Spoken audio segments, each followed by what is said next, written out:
ನಿನ್ ಬಗ್ಗೆ ಯಾರಾದ್ರೂ ಕೇಳಿದ್ರೆ ಅಡ್ರೆಸ್ ಆಗ್ಲಿ ಡೀಟೇಲ್ಸ್ ಆಗ್ಲಿ ಕೊಡ್ಬೇಡಿ ಅಂತ ಹೇಳಿದ್ದಲ್ಲಮ್ಮ. ಅದರಿಂದ ನಿನ್ ಜೀವಕ್ಕೆ ಅಪಾಯ ಇದೆ ಅಂತ ಹೇಳಿದ್ದೆ. ಹೌದು, ಯಾರೋ ನೀನೆ ವಿಚಾರಿಸ್ಕೊಂಡ್ ಬಂದಿದ್ರಮ್ಮ.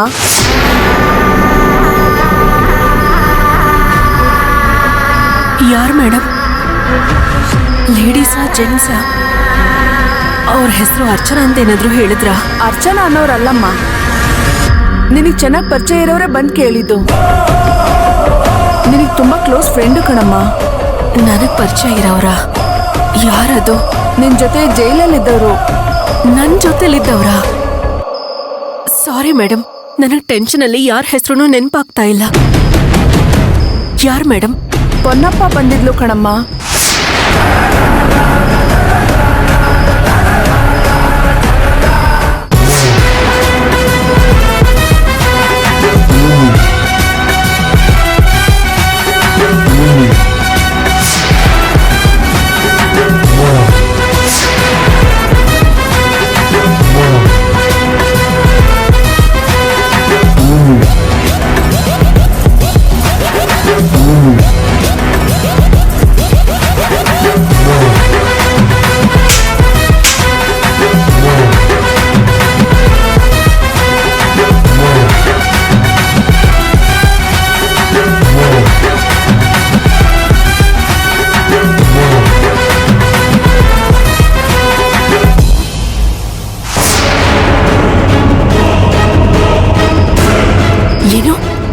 ಬಂದಿದ್ಲ?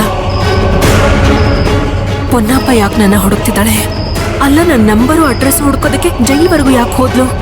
ಜೈಲರ್ನ ಯಾಕೆ ಮೀಟ್ ಮಾಡಿದ್ಲು? ಅಡ್ರೆಸ್ ಫೋನ್ ನಂಬರು ಎರಡೂ ಕೊಡ್ಲಿಲ್ಲ. ಒಂದೆರಡು ದಿನ ಬಿಟ್ಟು ಬಾ ಅಂತ ಹೇಳಿದ್ದೀನಿ. ನೀನ್ ಹೇಳಿದ್ರೆ ಅವಳು ಫೋನ್ ನಂಬರ್ ಕೊಡ್ತೀನಿ. ಕೊಡ್ಲೋ ಬೇಡ್ವೋ? ನೋಡಿ, ಅವಳು ಮಾತ್ರ ಅಲ್ಲ, ಇನ್ಯಾವಳೆ ಬಂದ್ ನನ್ನ ಕೇಳಿದ್ರು ಯಾರಿಗೂ ಅಡ್ರೆಸ್ ಫೋನ್ ನಂಬರ್ ಕೊಡ್ಬೇಡಿ ಪ್ಲೀಸ್. ಇದು ಒಂದು ಹೆಲ್ಪ್ ಮಾಡಿ ಪ್ಲೀಸ್. ನಾನಿವಾಗಿರೋ ಸಿಚುಯೇಷನ್ ಅಲ್ಲಿ ನಿಮ್ಗೆ ಎಷ್ಟು ಬೇಕೋ ಅಷ್ಟು ದುಡ್ಡು ಕೊಡ್ತೀನಿ. ಆ ವಿಷಯ ಎಲ್ಲ ಫೋನಲ್ಲಿ ಬೇಡ ಕಣಮ್ಮ. ನೀನ್ ಹೇಳ್ತಾ ಇರೋದ್ ನೋಡಿದ್ರೆ ಯಾವುದೋ ದೊಡ್ಡ ತಪ್ಪು ಮಾಡ್ತಾ ಇದೀಯ ಅನ್ನಿಸ್ತಿದೆ. ಹುಷಾರಾಗಿರು. ಯಾವುದೇ ಕಾರಣಕ್ಕೂ ಮತ್ತೆ ಜೈಲಿಗೆ ಬರಕ್ ಹೋಗ್ಬೇಡ. ಜೈಲು ಅಂದ್ರೆ ಎಷ್ಟು ನರ್ಕ ಅನ್ನೋದು ನಿನಗ್ ಗೊತ್ತು. ಮೇಡಮ್, ನಾನ್ ಯಾಕೆ ಮತ್ತೆ ಜೈಲಿಗೆ ಬರ್ಲಿ? ನಾನು ದೊಡ್ಡ ಮಟ್ಟಕ್ಕೆ ಬೆಳೆಯೋ ಪ್ರಯತ್ನ ಮಾಡ್ತಿದ್ದೀನಿ.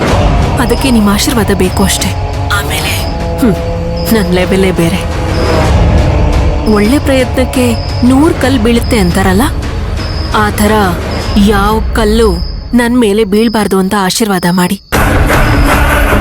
ಸಾರಿ, ನಿಮ್ಮಿಂದ ನಾನು ಸುಳ್ಳು ಹೇಳಿಸ್ತಾ ಇದ್ದೀನಿ, ದಯವಿಟ್ಟು ಕ್ಷಮಿಸಿ. ಸರಿ ಕಣಮ್ಮ, ಯಾರು ಬಂದು ಕೇಳಿದ್ರು ನಿನ್ನ ಅಡ್ರೆಸ್ ನಾನು ಕೊಡಲ್ಲ. Thanks madam. ಸದ್ಯಕ್ಕೆ ಡೈರೆಕ್ಟ್ ಮೀಟ್ ಮಾಡೋಕ್ಕಾಗಲ್ಲ, ಆದರೆ ನಿಮಗೆ ದುಡ್ಡು ಎಷ್ಟು ಬೇಕೋ ಅಷ್ಟು ಬಂದು ತಲುಪತ್ತೆ. ಆಯ್ತು, ಹಾಗೆ ಮಾಡು. ನಿಮ್ಮಿಂದ ಇನ್ನೊಂದು ಹೆಲ್ಪ್ ಆಗಬೇಕು.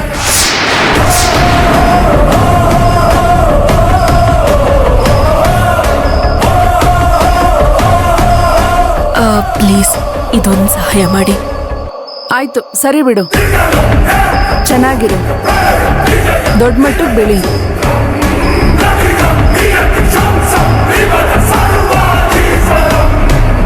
ಪೊನ್ನಪ್ಪ ಯಾಕೆ ನನ್ನ ಬಗ್ಗೆ ಕೇಳ್ತಿದ್ದಾಳೆ? ಇಲ್ಲ, ಅದೆಂಥದ್ದೇ ಪರಿಸ್ಥಿತಿ ಆದರೂ ಸರಿ, ಅಡ್ರೆಸ್ ಯಾರಿಗೂ ಕೊಡಬಾರ್ದು.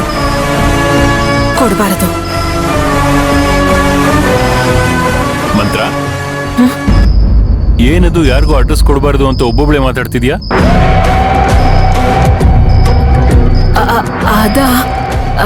ನಿಮ್ಗೆ ಗೊತ್ತಲ್ಲ, ನಾವು ಸ್ವಲ್ಪ ದೊಡ್ಡ ಮಟ್ಟಕ್ಕೆ ಬೆಳೆದ್ರೆ ದುಡ್ಡು ಕೇಳಕ್ಕೆ ಅಂತ 100 ಜನ ಕ್ಯೂ ನಿಂತಿರ್ತಾರೆ.